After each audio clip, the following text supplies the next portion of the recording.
বিয়ের প্রথম কথাই হলো মহরানা। প্রথম কথা কি? দুইটা হাদিস বলবো তিরমিজির, তারপরে সামনের দিকে যাবো ইনশাআল্লাহ। রাসূলের কাছে একজন মেয়ে আসলেন। কে আসলেন? মেয়ে এসে বলছে, জাওয়াজনি ইয়া মুহাম্মদ, ও Muhammad marry me. Hey Muhammad, will you marry me? I am capable for you. রাসূল, আপনি আমাকে বিয়ে করেন। কে এসে বলছে? মেয়ে, একটা মেয়ে। কে এসে বলছে? মেয়ে। রাসূল সবচেয়ে লজ্জাশীল ছিলেন, রাহমাতাল লিল, নিচের দিকে তাকিয়ে আছেন। ওই মেয়ে আবার বলছে। একজন গরীব সাহাবী এসে বলছেন, হুজুর আপনি না করলে আয় আসি।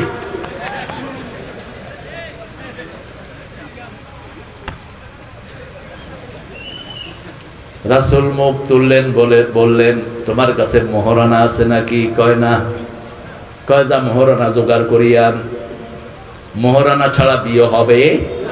যার মোহরানা নাই, যার শারীরিক যোগ্যতা নাই, সে যেন রোজা রেখে তার যৌবন হেফাজত করে। বুখারীতে বলেছেন রাহমাতাল লিল। আরেকজন সাহাবী আসলেন, ইয়া রাসূলুল্লাহ আমাকে বিয়ে করিয়ে দেন, বিয়ে করিয়ে দেন। রাসূল বললেন, তোমার কাছে কি আছে? বলছে, শরীর ছাড়া আর কিছু নেই। এবার রাসূল বললেন, তোমার কাছে সূরা কাউসার আছে না কি আছে? সূরা নসর আছে না কি আছে? সূরা কাফিরুন আছে না কি আছে? সূরা জিলজাল আছে না কি আছে? এই চারটা সূরা যার কাছে থাকবে সে যেন বিয়ে করে নেয়। এই চারটা সূরা যে পড়বে তার বিয়ের যোগ্যতা দান করবেন কে? আপনারা জানেন তো চারটা সূরা? নসর জানেন তো? ইন্না আ'তাইনা কাল কাউসার জানেন তো? ইযা জাআ নাসরুল্লাহি কুল ইয়া আইয়ুহাল, ইযা জুলজিলাতিল আরদু। এই চারটা সূরা কোরআনের 1/4 সূরা ফাতিহা অর্ধেক, সূরা ইখলাস 1/10, 1/3 এই চারটা সূরা 1/4। আবার সূরা জিলজালকে রাসূল বলেছেন কোরআনের অর্ধেক। আবার বলেছেন সূরা জিলজালটাই হলো সম্পূর্ণ কোরআন। এখন বলেন, কোরআন তেলাওয়াত করবেন তো? করবেন তো? কতটুক করবা কও? আপনারা করবেন দৈনিক 1 পারা। কয় পারা? আর আমরা যারা হুজুর মানুষের সামনে কথা বলি, আমরা পড়বো 5 পারা। কয় পারা? ইবনে ওমরের হাদিস, রাসূল বলছেন, ও ইবনে ওমর প্রতিদিন 1 মঞ্জিল তুমি তেলাওয়াত করবা। কয় মঞ্জিল? 7 মঞ্জিলে কোরআন শেষ। 5টা বিষয় কোরআনের।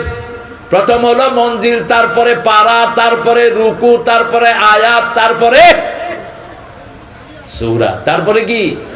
সূরা। এখন বলেন সূরা অর্থ কি? সূরা অর্থ? হ্যাঁ, সূরা অর্থ কি? সূরা অর্থ সূরারি।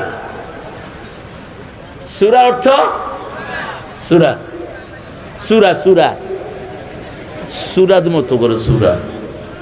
সূরা মানে ওয়াল। সূরা মানে কি? দেয়াল। দেয়াল। সূরা মানে কি?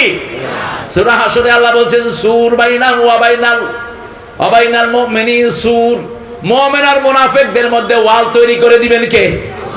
ওই ওয়ালের ভিতরে থাকবে রহমত, বাহিরে থাকবে আযাব। বাহিরের থেকে মুনাফিকরা ডাকতে থাকবে, ইনতাযিরু, তোমরা অপেক্ষা করো, নাকতাবিসু মিন নূরিকুম, আমরা তোমাদের থেকে একটু নূর নেই। ভিতর থেকে তারা বলবে, ফারজিউ ওয়ারাকুম, তোমরা পিছনে চলে যাও। তার মানে নূর আনতে হবে দুনিয়া থেকে। কিয়ামতে কোনো নূর নেয়ার কোনো ব্যবস্থা। নূরের জন্য হলো দুনিয়া। যেমন সূরা ফাতিহা যে পড়ে তার গায়ে নূর পয়দা করে দেন কে?